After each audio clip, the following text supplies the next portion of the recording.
Welcome. You're listening to Ask the Doulas, a podcast where we talk to experts from all over the country about topics related to pregnancy, birth, postpartum, and early parenting. Let's chat. Hello. This is Kristin with Ask the Doulas, and I am so excited to chat about the partner role and the invisible labor at home with Zach Watson. Zach is the coach, content creator, and owner of Zach Think Share Creative, and he's also a fair play facilitator. Welcome, Zach. Thanks for having me, Kristin. I appreciate it. So there's so much to this role, and we've had a few of our clients, the partners on the podcast, and some male guests, but to specifically focus on this niche of invisible labor coaching and teaching men to understand the invisible labor at home is so different than the other fair play facilitator guest I had that was more focused on the female role and how to have conversations to create equity, whether this is preparing for baby one or this is the fourth baby, for example. So I'm curious to hear how this all began and how did you become an invisible labor coach? Well, let's see it. I think if you really want to go all the way back, I would say it started with my mom being a feminist, despite herself calling herself a humanist. Nice. It's like, come on, Mom, you're definitely a feminist. But she's been teaching me about my male privilege, I think, all my life, for as long as I can remember. And when our child was coming, we did not use a doula. And in those months of knowing the baby was coming, thinking about the things coming up, there were moments where I know that my wife was making sacrifices. And I think, I remember my mom asking me back when my wife was first pregnant, and she said, "Are you going to be pregnant with her?" And most people might not know what that means, but contextually, I knew what she was asking was, are you going to also not take Tylenol and ibuprofen? Are you going to also not drink? Are you going to also, if you guys are cutting back on caffeine, are you going to do that with her? Are you going to be making sacrifices along with her? So we don't drink a ton, but we drank enough that it was impactful for her. It felt like a missing. So cut that out with her. I shared a little bit on social media about a couple things after the fact, because Alyssa called me out. She's like, are you just doing this for social media? There was a moment where I wore a weighted vest to school as I was a teacher, and I wore it underneath my hoodie so that the kids didn't necessarily notice. They probably just thought I looked a little chunky that day. But I was trying to, what I didn't have the words for then, but I do now, is that I was trying to do some of the emotional labor along with her of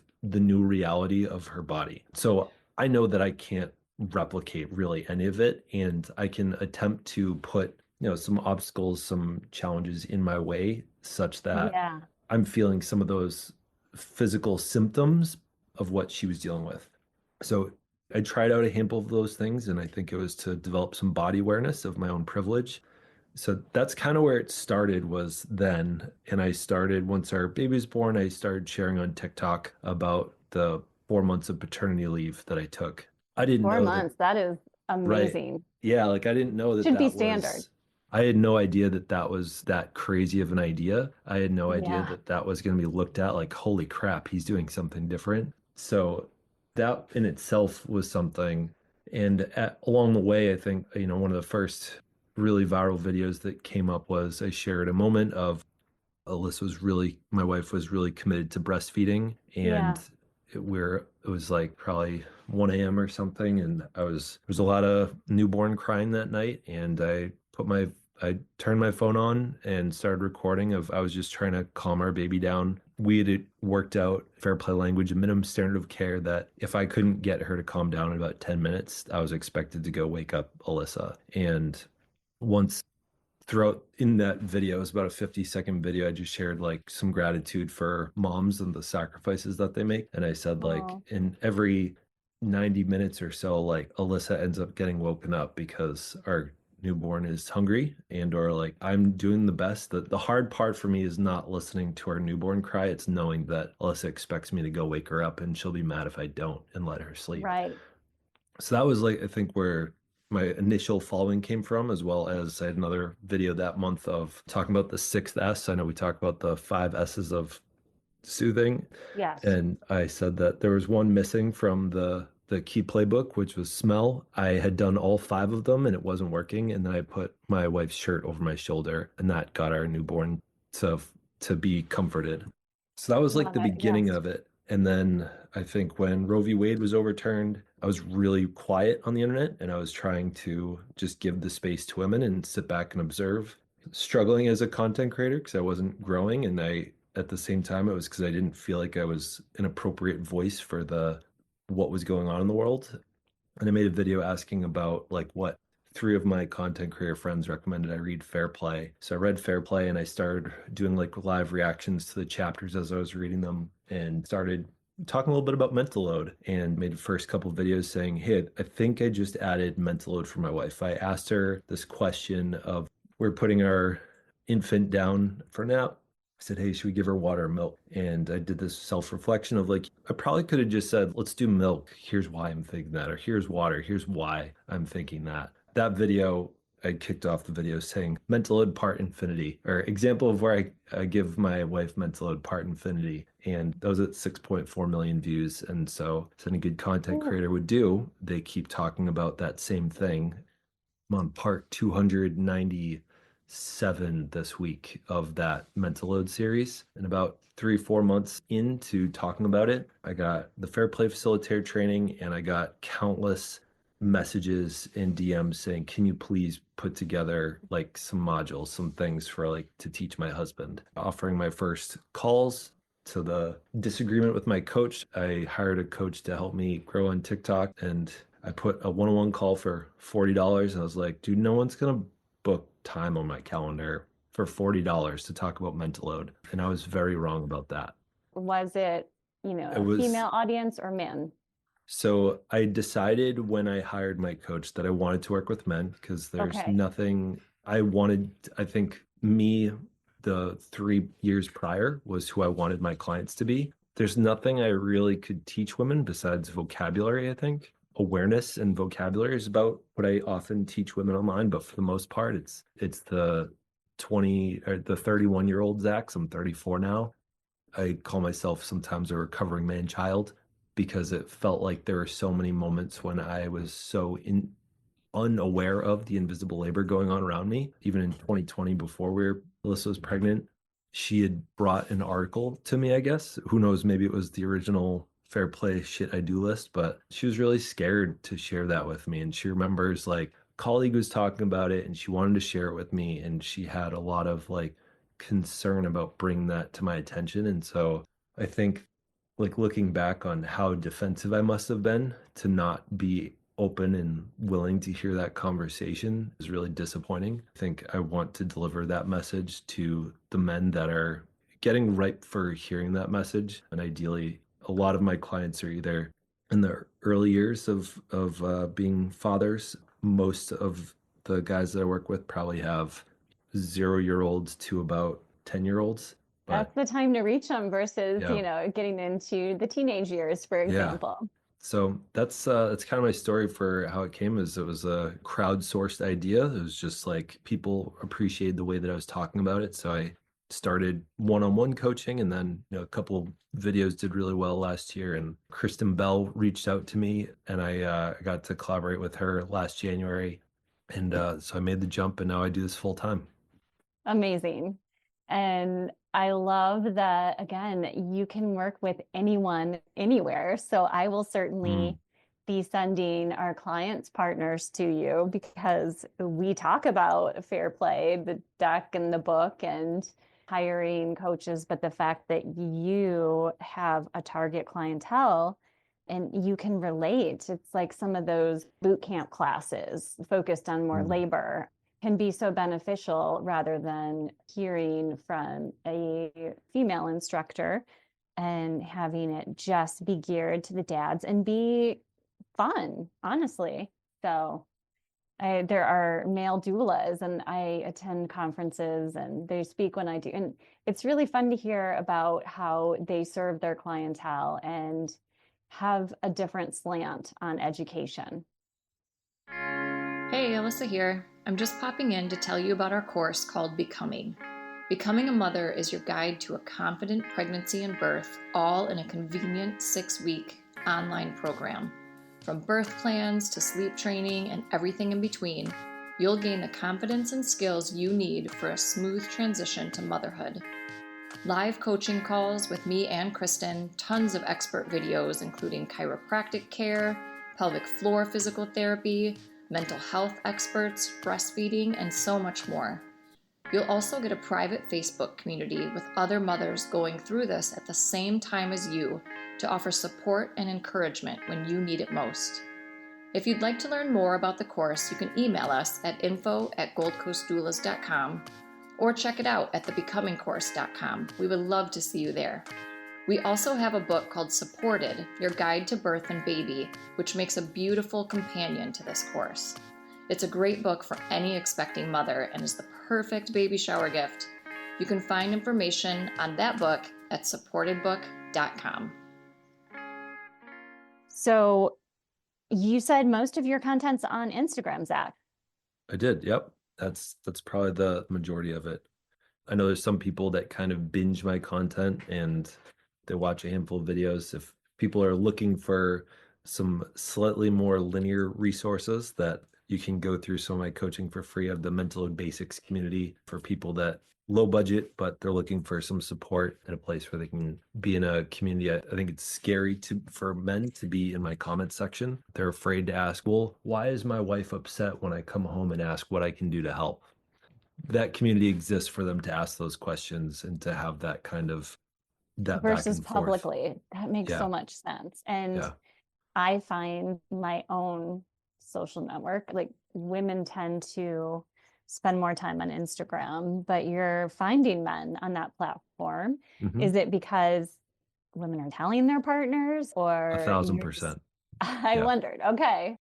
Yeah, I've got a 91% woman audience. I think that I speak woman, I speak mom, and I'm translating for the guys that just are not getting it. And the language barrier is patriarchy.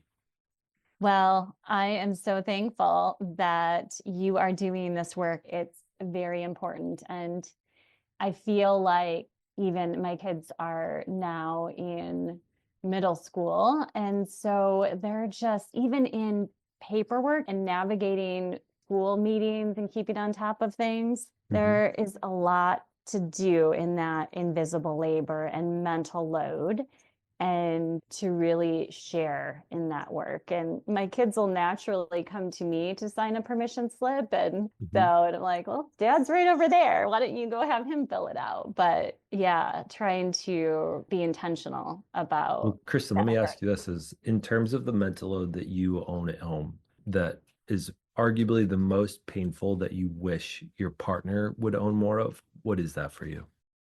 Well, part of it isn't gender-based, Zach. I am a planner by nature. My background is working in ad sales and political fundraising, and done some event planning when I worked in public relations. So my mind is geared to making lists. My husband is more creative and is not one to plan or to love to check things off a list. So naturally, and oftentimes I feel like couples tend to be opposite of each other. So even before Kristin, we had kids. Can I push back for a second? Of course.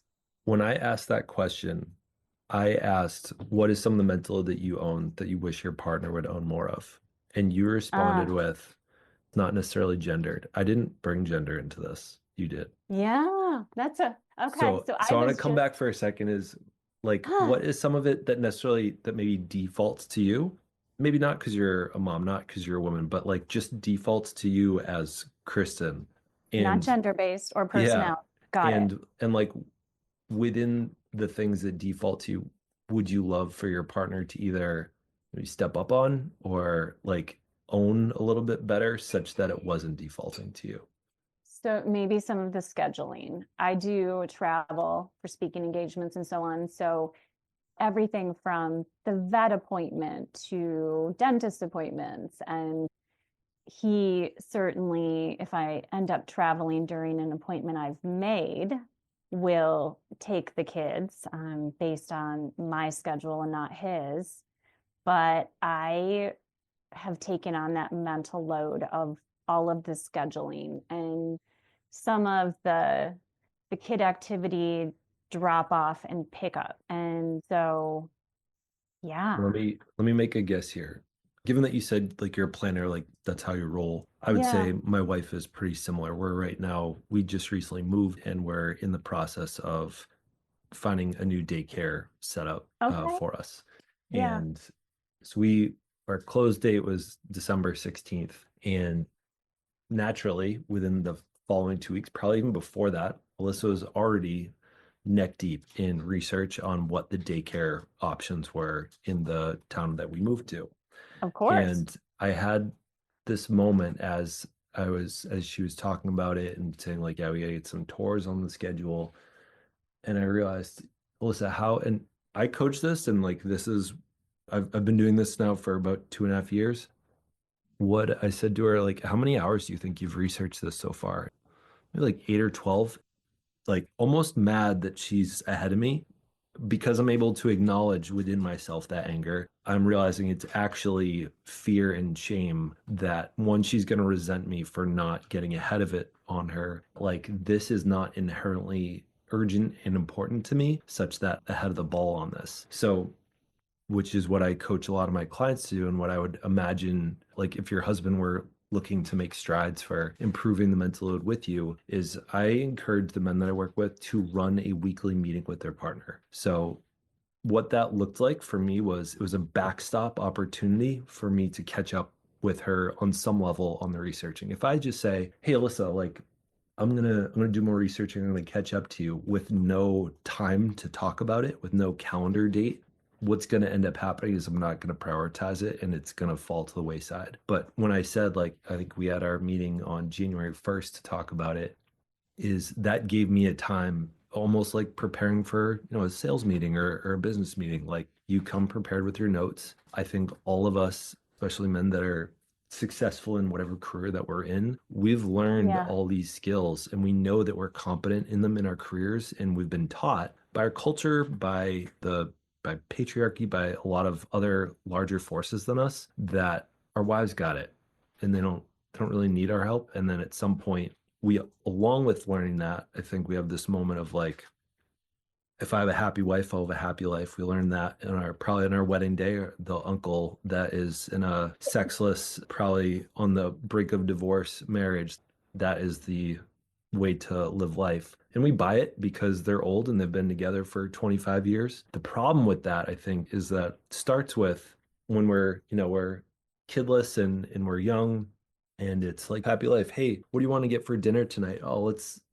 get tacos. And she says, no, I don't want tacos. And you know what? Happy wife, happy life. We'll eat whatever she wants. Go ahead, you choose, honey. And over time, that turns into like a learned helplessness where she has to make the choices instead of wanting to. And so we get lulled into this boiling pot like a frog of that she is expected to make those choices. And then when kids come and we haven't made a shift, when we haven't made a change in our home, that's when it starts to become a real issue, is because you have exponentially more things to schedule and think about and care about. That's when we really need to make those shifts around how we think about it. So coming back to kind of the solution that I really offer for people is like, just like when I was in sales and I had a client meeting, I know that I'm going to do my research. I'm going to time block time to do it. I want to get ahead of those things. And I want to talk about minimum standards of care. I want to talk about when we're looking at daycare, what do we care about? What are the things that we want to ask when we're on the tour? It forced myself to care about something that I know is not going to culturally fall on me. And certainly childcare does tend to, in that research, falls on the woman during pregnancy. And now we're in a childcare crisis. So it is, I mean, with your move, of course, like you would both want to get on that as soon as possible. like kind of coming back to where you would love to see an adjustment in the mental load is, again, if your partner were looking to improve the way that he was going about it, I'm sure he has some level of thinking, especially you self-identified, like, I'm good at planning, that's what I do, is you're already planning 6 months in advance and he's maybe thinking a couple less months in advance. Having that weekly meeting that I coach the guys that I work with to run that meeting is to say, hey, this wedding coming up in a couple weeks. I don't know if you've already done the Airbnb or if you've already done the hotel or the planning of it. Let's talk about that real quick. And I think it's an opportunity to identify what exists on the family plate and what we can put onto our own plates. And I think the way it currently exists in a ton of homes, it's what's on the wife's plate and let's put what's on the wife's plate over to the husband's plate. Yes, I did gender that a little bit, but that's what I think happens a lot. I hear, I'll help with this, or yeah, let me take something off your plate rather than I want to contribute to our home in a way that's much more equitable. And a lot of things keep falling onto your plate, honey. And I need more of those things to be on my plate. So rather than looking at it as two plates, I encourage people to look at it as three, as there is a general set of needs in the home. What can be put on the two rather than it starts on her plate and then it's things getting pushed over to his. Thank you for the idea. I'm going to start with the meetings. I feel like we are really great at dividing tasks. And my husband loves to cook, so he does the majority of the cooking when he's not traveling for work. And so, but the mental load is something that's not talked about enough. And the invisible labor and the fact that women like myself often don't speak up. We just do it and then we're drained and our partner wonders why we're exhausted. Women that are listening right now that are in the stage of they're probably getting close to quiet quitting. I talk to a lot of guys that in the community that I run with them. I think there's a lot of them that have a lot of fear around like losing the most important relationship of their life. And one of the things I always am pointing out to them is like the fact that she's mad at you right now is good because she wants change and she's not quiet quitting. I can't tell you how many people I see talk about like divorce papers get served and they think that it's out of nowhere. They thought everything was okay. We weren't arguing because she quiet quit. I'm sure many of these podcasts are going to get sent over to the husbands, hopefully, to learn about this. But know that if you're still in a stage where she's sending you the Instagram reels, sending you the podcast, sending you the audiobooks, she's in the time where she still wants to fight for the marriage and she hasn't gotten resigned, that there's no change that can happen. Right. And adding, whether it's the first baby or, the fourth, another child can just impact the marriage even more. So again, appreciate the work you're doing. Any final tips for our listeners, Zach? I would say, I know that we're talking, I'm sure the majority of your listeners are women. I would say that the most common DM question that I get is from women, which is, how do I explain to the partner in my life? I don't make reels on Instagram about this anymore because I get attacked and saying like, Zach, stop giving us more emotional labor to do. I thought the goal is for him to do it, but I'll share it on podcast because I think you can hear the whole, a little bit more than 90 seconds context. That's the most common question I get. And yes, this does take emotional labor. There are two ways that I go about it with folks is I kind of did it a little bit with you as I look to see like, what is your current situation and how can I talk about that with you, is I point out to the men where they're doing invisible labor in their jobs that the society has told them is their most important role is bring money home. Right. So if I were talking with a salesperson, I might say, you actually do emotional labor for your clients. When they have a question, you answer that real quick, especially if there's a big deal on the line. When you're going to schedule an appointment with someone that's a potential client and maybe you talk to them for the first time. I was in sales for 2 years and I was taught like, one, you assume the close and you say, hey, let's start a conversation next week on how we can do this. Does Tuesday at 11:30 work for you? Right. Versus when's a good time on your calendar? Because that's decision fatigue. So we're inherently doing these things in our careers. And now if we can be labeling that for the men in their careers, in their lives where they're doing it, they're going to be much more willing, in my opinion, to see where it shows up in their homes. So if you're saying, hey, honey, sounds like you do a lot of emotional labor for your client, and they're being like, Yeah, I do emotional labor. How about that? And then a month Right. later, when you're saying, hey, it's a lot of emotional labor working with our kids, I would really appreciate if you could do some of that emotional labor with our kids when it comes to fighting them on bedtime. Like they can hear it a little bit better because they know that they do it. I think where I was a couple years ago, and I think where a lot of men are, is they feel like what culture has told them to do, which is bring home a paycheck, and a lot of them, they're doing that. They feel like that's supposed to be enough based on what they've been taught.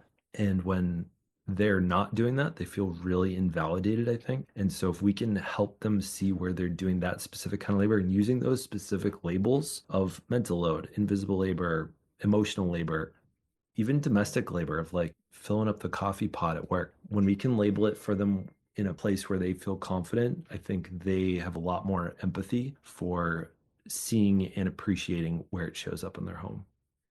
Yes, that makes sense. Well, thank you. So how can our listeners connect with you, Zach? Yeah, I would say like the number one place to find me, if you want slightly educational, sometimes entertaining videos, is probably Instagram and 90-second bits. If you're looking for a little bit more support, if you're looking for a safe space for your husband to ask questions and learn a little bit for free, is my Mental Load Basics community on School. I'll share the link for that. We have monthly challenges. September, we had cash prizes for the guy that could name the most mental load for his wife. October was the cash prize for the guy that could name the most mental load that he owned for himself. November, I stopped gendering it. We did who could name the most emotional labor that their partner did. December, we did mental load again. In January, we've been doing the core emotion wheel from Connection Codes and improving our emotional literacy.